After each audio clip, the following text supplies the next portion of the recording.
My name is Roy Zuloaga.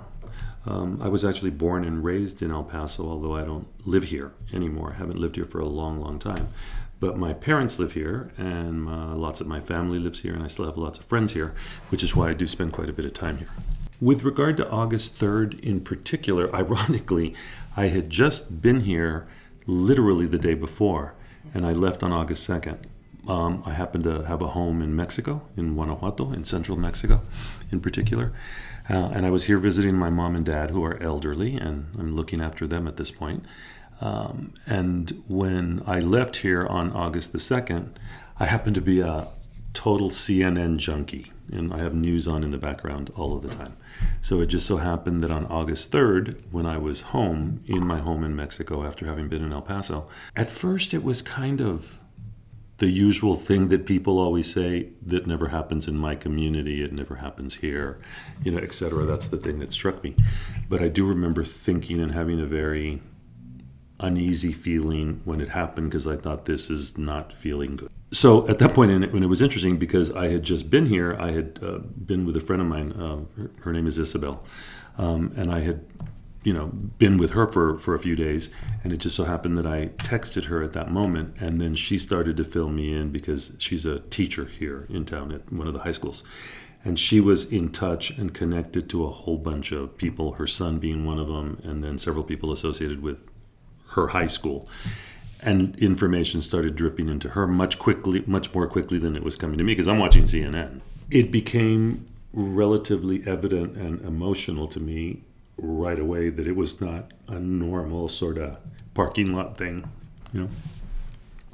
So I guess the first word that comes to mind when I sort of it dawned on me that what was going on was complete panic. And then I was just glued to the news from then on.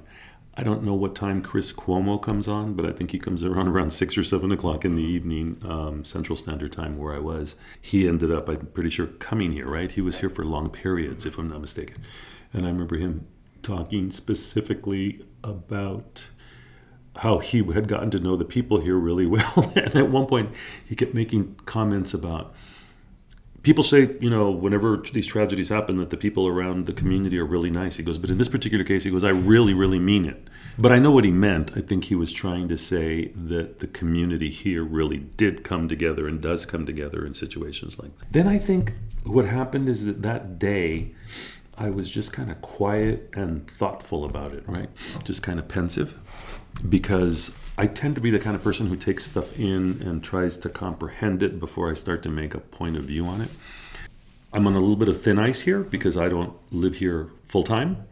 It just so happens that in the last 3 years since this happened, which is why I think it's affected me as much as it has, because I'm born and raised in El Paso, consider it home, consider it where I was raised. Certainly, it created the foundation for my life. So I have that part. But because of the fact that I have literally spent 50% of my time physically here in the last 3 years since the tragedy happened, when you hear the El Paso Strong stuff, I think that's wonderful. Love the murals, love the El Paso Strong concept, love the whole thing. It's something that I think that we should be talking about. And I think that's one of the wonderful things about FRC. When I discovered that you guys existed, I thought, oh my God, this is perfect, because it's like a platform where you can actually have the conversation. Because I get it. You don't want to go to your mom's house, or you don't want to go to your girlfriend's house or your cousin's house and bring up subjects that are unpleasant, right? I get it. It's a human nature thing. And I think what you guys are doing to provide a forum in which you can have that conversation in a constructive manner is a really good thing.